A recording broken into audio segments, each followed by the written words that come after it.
अस्सलाम वालेकुम।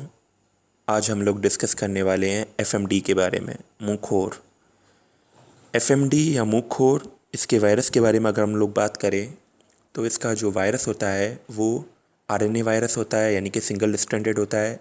इस वायरस के पास एनवलप नहीं होता, ये अनएनवलप्ड होता है। इसके साथ साथ इसकी जी फैमिली की बात करें तो वो है पिकोरना वेरिटी। जो वायरस है उसका जो नाम वो है एप्थोवायरस।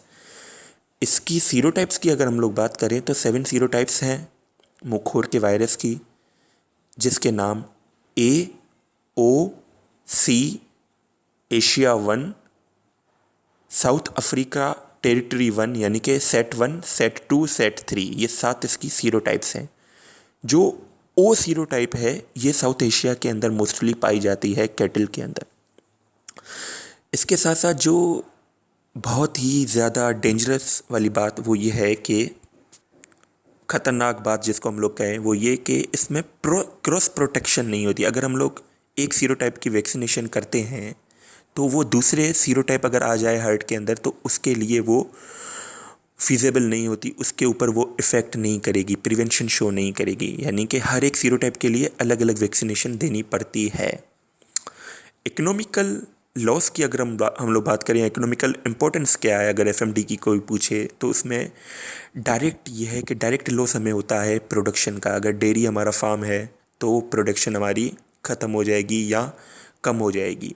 दूसरा ये है कि डिज़ीज़ कॉस्ट, एनिमल के अंदर डिज़ीज़ आती है तो मेडिसिन वगैरह का खर्चा, मेडिकेशन वगैरह का।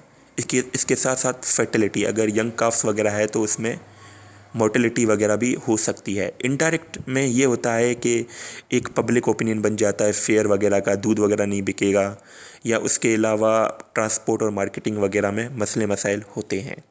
अब इसकी ट्रांसमिशन की अगर हम लोग बात करें एफएमडी वायरस की, तो ये ट्रांसमिट होता है वाया रूट ऑफ इनहेलेशन और इंजेशन, फीड के थ्रू या एयर के थ्रू, सांस के थ्रू ये वायरस। इसके साथ साथ म्यूकस मेम्ब्रेन और स्किन के थ्रू भी ये आ सकता है एनिमल बॉडी के अंदर। जैसे ही ये एनिमल बॉडी के अंदर आता है ये वेजिकल्स वगैरह फॉर्म करता है और उसके बाद ब्लड के अंदर जाकर ये मुख्तलिफ ऑर्गन्स को डैमेज करता है।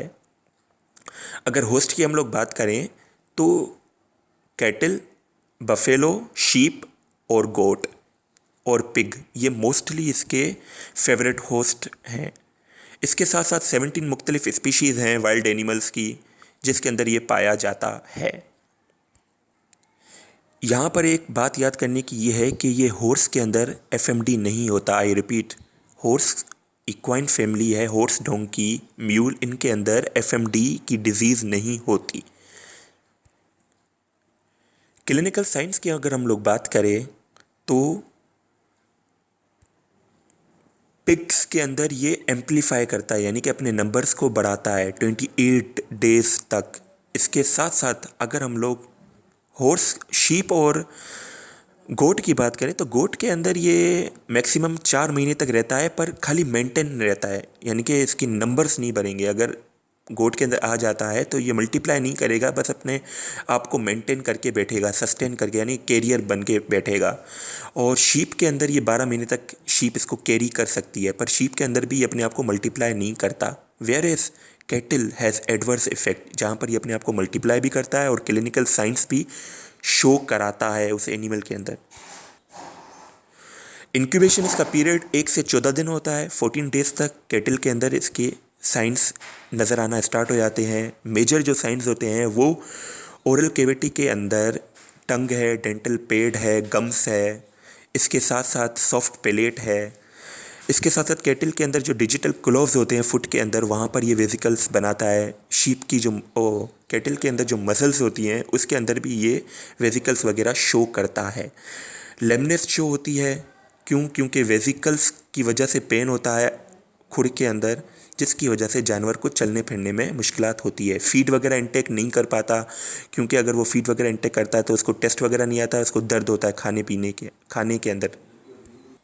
डिफरेंशियल डायग्नोसिस की अगर हम लोग बात करें कि मुंहखोर से रिलेटेड और कौन सी डिजीज़ हर्ड में आती है, तो स्पेशली कैटल की बात करें तो वेसिकुलर स्टोमेटाइटिस एक डिजीज़ होती है जो यानी कि बकल कैविटी की इन्फ्लेमेशन थी, उसमें भी हल्की हल्की वेसिकल्स बनती है। तो ये डिज़ीज़ एक वेटरनरियन को डिफ्रेंशिएट करनी होती है कैटल के अंदर कि ये आया स्टोमेटाइटिस है, वेसिकुलर स्टोमेटाइटिस है या मुखौर है। और इसके साथ साथ शीप एंड गोट के अंदर ब्लू टंग वगैरह डिजीज़ होती है, पीपीआर वगैरह, उससे हमें डिफ्रेंशिएट करना पड़ता है। आरपी रिंडरपेस्ट डिजीज़ है कैटल के अंदर, वो तो एरेडिकेट हो गई है पाकिस्तान के अंदर, तो इसके बारे में मज़ीद बात नहीं करूँगा। डायग्नोसिस की अगर हम लोग बात करें तो फील्ड कंडीशन के अंदर हम लोग ये सिम्टम्स वगैरह क्लिनिकल साइंस देखकर डायग्नोस कर सकते हैं डिफरेंशियल डायग्नोसिस के टूल की मदद से।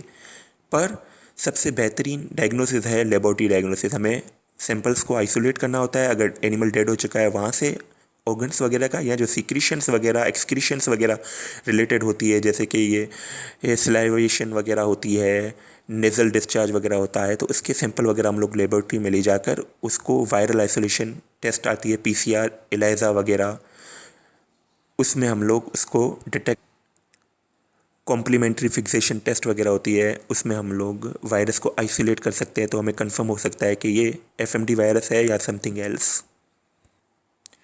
ट्रीटमेंट की अगर हम लोग बात करें तो ट्रीटमेंट सपोर्टिव थेरेपी है। वायरस के लिए एंटीवायरल कोई ख़ास ड्रग नहीं है। सपोर्टिव थेरेपी में हम लोग एंटीबायोटिक देते हैं, इसके साथ साथ कार्टिसोल वगैरह देते हैं, इसके साथ साथ एनसेड्स वगैरह देते हैं जो इन्फ्लेमेशन वगैरह को कम करे। एंटीबायोटिक्स में सेफेलोस्पोरिन जो ग्रुप है, एक्जीफर नाम से आता है, ये बेहतरीन रिजल्ट देता है एफएमडी के अंदर। यहाँ पर मोर्टिलिटी की अगर हम लोग बात करें तो मॉर्बिडिटी इस एफएमडी में मुखौर में 100% होती है। अगर 100 एनिमल है आपके हार्ट के अंदर, इस एरिया के अंदर, तो 100 के 100 जानवर बीमार होंगे, पर mortality only occurs 1 to 5% in young and old animals, whereas जो यंग काव्स होते हैं, बिल्कुल छोटे काव्स वगैरह होते हैं, पिगलेट्स वगैरह, लैम्प्स वगैरह, उसमें मोर्टिलिटी 100% तक हो सकती है अगर आपने केयर ना की तो। कंट्रोल की अगर हम लोग बात करें तो हमें जहाँ अगर जानवर बाहर से आता है तो उसको क्वारंटाइन में रखना चाहिए। अगर फार्म के अंदर भी बाहर से आता है, अगर मुल्क से बाहर से आता है, तो हमें वहाँ पे शिपयार्ड वगैरह पे इसको क्वारंटाइन करना चाहिए। इसकी मॉनिटरिंग वगैरह करके फिर हमें इसको अपने अंदर हर्ड वगैरह के अंदर या डेयरी फार्म वगैरह के अंदर ले आना चाहिए। प्रिवेंशन के लिए वैक्सीनेशंस हैं, पर वैक्सीनेशन में प्रॉब्लम ये है कि हर एक सीरोटाइप के लिए हमें अलग अलग वैक्सीनेशन देनी पड़ेगी। अगर हार्ट के अंदर आता है ये, तो हर 6 महीने बाद इसकी वैक्सीनेशन रिपीट हम लोग कर सकते हैं। बूस्ट अप डोज एक लगता है, तो अगर आपने वैक्सीनेशन हार्ट में की है तो 14 से 28 दिन बाद दोबारा हमें बूस्ट अप डोज देना पड़ता है। आई होप ये छोटी सी कोशिश मेरी आपको पसंद आई होगी।